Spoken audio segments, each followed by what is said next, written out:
Assalamualaikum Sobat Football United. Ringan amatiran ala gua, Manchester United telah kemasukan pemilik baru. Ada pemilik baru ya yang masuk ke Manchester United. 25% Ineos akan mengambil alih football operation di Manchester United. Akan ada beberapa posisi baru menurut gua ya, dan juga rencana baru bagi Manchester United. Salah satu faktor ataupun poin yang akan dikerjakan oleh Ineos, oleh tim Ineos adalah terkait dengan recruitment. Ini masih dalam area football operation, di mana ya dia atau mereka nampaknya akan merubah nih ya, gaya ataupun strategi rekrutmen dari Manchester United, di mana selama 10 tahun belakangan ini Manchester United tidak memiliki pakem yang jelas dalam mendatangkan pemain-pemain di klub.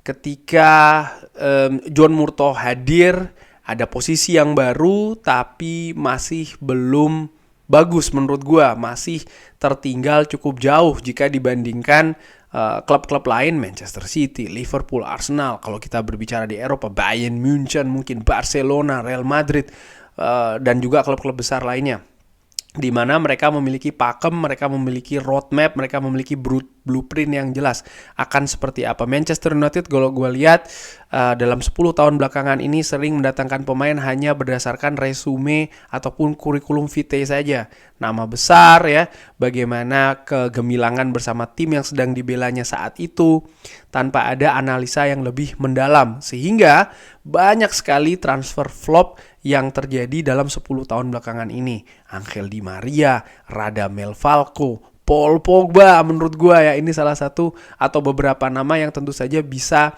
dinilai ya tidak berhasil didatangkan di Manchester United, karena ketika mereka datang tentu saja ada harapan supaya mereka juga bisa tampil atau memberikan kontribusi yang tinggi, yang bagus kepada klub itu sendiri. Di musim ini dan juga musim kemarin sudah ada Erik ten Hag, sudah ada John Murtough, ada beberapa pemain tentu saja yang didatangkan berdasarkan rekomendasi dari Erik ten Hag. Namun menurut gua ada hal yang hilang, yaitu adalah bagaimana pemain ini didatangkan hanya untuk, atau menurut gua ya, poinnya ataupun konsentrasinya untuk tim jangka pendek sampai dengan jangka menengah. Tapi bagaimana periode untuk jangka menengah dan juga jangka panjang di Manchester United. Pemain-pemain muda utamanya ya, talenta-talenta yang diproyeksikan akan berkembang. Ini baru terjadi musim ini dengan seorang Rasmus Højlund. Tapi menurut gue juga tentu saja ada plus minusnya ya mendatangkan pemain muda, karena tentu saja masih ada perkembangan yang harus dilakukan terkait dengan pemain-pemain itu tadi. Nah, gue tertarik untuk berbicara kali ini ya, bagaimana ada kabar di salah satu dari MUFC MPB dikabarkan kalau ada 4 pemain yang ada di daftar musim panas dari Manchester United. Ada Joshua Zirkzee, ada Johan Bakayoko, ada Mikael Olise dan juga Nico Williams, di mana kalau gue lihat ya 4 pemain ini rata-rata memang berposisi sebagai penyerang. Joshua Zirkzee ini bermain di Bologna di posisi penyerang ya. Dan Johan Bakayoko saat ini memiliki musim yang bagus dengan PSV Eindhoven. Pemain ini berada di sayap kanan tapi merupakan pemain kidal. Jadi unik ya, dia pemain sayap kanan tapi kidal. Mikael Olise pun juga demikian, pemain ini bermain di Crystal Palace, sayap kanan, kaki kidal. Dan Nico Williams, pemain yang bermain di sayap kiri tapi dengan tumpuan kaki kanan. Nah, ini juga sangat menarik, pemain-pemain yang unik.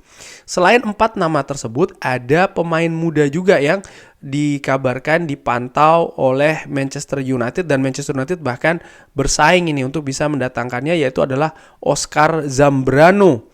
Pemain yang saat ini bermain di LDU Quito, pemain yang berposisi di lini tengah dan tentu saja masih juga berusia muda.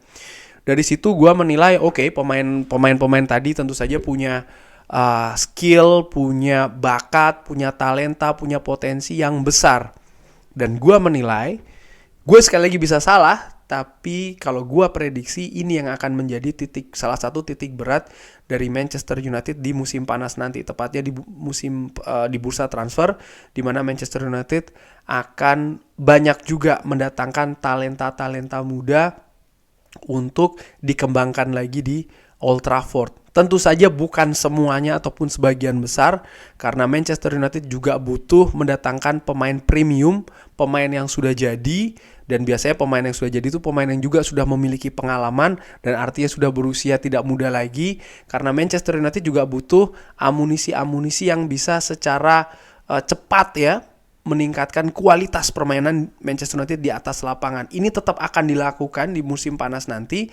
Fabrizio Romano sudah menyebutkan kalau contohnya center back yang premium, yang high quality ini akan menjadi salah satu fokus di musim panas, dan mungkin juga beberapa titik lainnya, mungkin juga pemain depan. Gue tetap memperkirakan Manchester United akan bergerak untuk mendatangkan sosok striker yang mungkin lebih senior daripada Rasmus Højlund di musim panas nanti ya. Namun berbeda dengan musim panas tahun lalu dan juga tahun sebelumnya, Manchester United akan dari sisi kuantitas akan lebih banyak nih mendatangkan pemain muda. Bisa jadi salah satu ataupun salah dua dari 5 pemain tadi yang menurut gua unik-unik semua itu. Mereka ya ada yang bermain di sayap kanan tapi kaki kidal ya, kaki kiri. Lalu juga bagaimana pemain muda Zombrano juga dari cuplikan ya, bagaimana dia juga memiliki kualitas yang bagus. Namun juga harus diperhatikan dengan mendatangkan pemain muda, maka tetap harus diperhatikan bagaimana peluang dari pemain akademi tetap harus dibuka lebar supaya mereka ini tetap bisa hadir di tim utama. Kenapa? Ini merupakan filosofi dari Manchester United setelah dari semenjak klub ini ada. Selalu ada talenta-talenta muda produk akademi sendiri. Dan menurut gua komitmen dari Erik ten Hag untuk itu tetap ada, selalu terlihat. Musim lalu Alejandro Garnacho, musim ini Kobbie Mainoo, bahkan Kambuala diberi kesempatan. Dan bukan tidak mungkin musim depan juga ada pemain-pemain dari akademi yang akan diberikan kesempatan. Mungkin Kobbie Mainoo akan ditambahkan lagi volume dan juga frekuensinya. Alejandro Garnacho juga bisa menjadi andalan yang lebih dari sisi menit bermain mungkin ya untuk lini depan Manchester United. Itu bisa saja terjadi dan sangat menarik nih. Talenta muda yang selama ini menurut gua kurang begitu diperhatikan ya di Manchester United, terutama talenta muda yang didatangkan. Dan bisa dimaksimalkan ya penampilan dan juga kontribusinya, dan ini hal yang gua nantikan. Akankah hal ini menjadi perbedaan dengan hadirnya Ineos di Manchester United? Kita lihat saja nanti di musim panas seperti apa. Tapi bagaimana menurut Sobat Football United nama-nama tadi? Apakah talenta-talenta muda ini akan memberikan warna yang berbeda, kualitas yang lebih bagus lagi bagi Manchester United, utamanya di jangka menengah dan jangka panjang?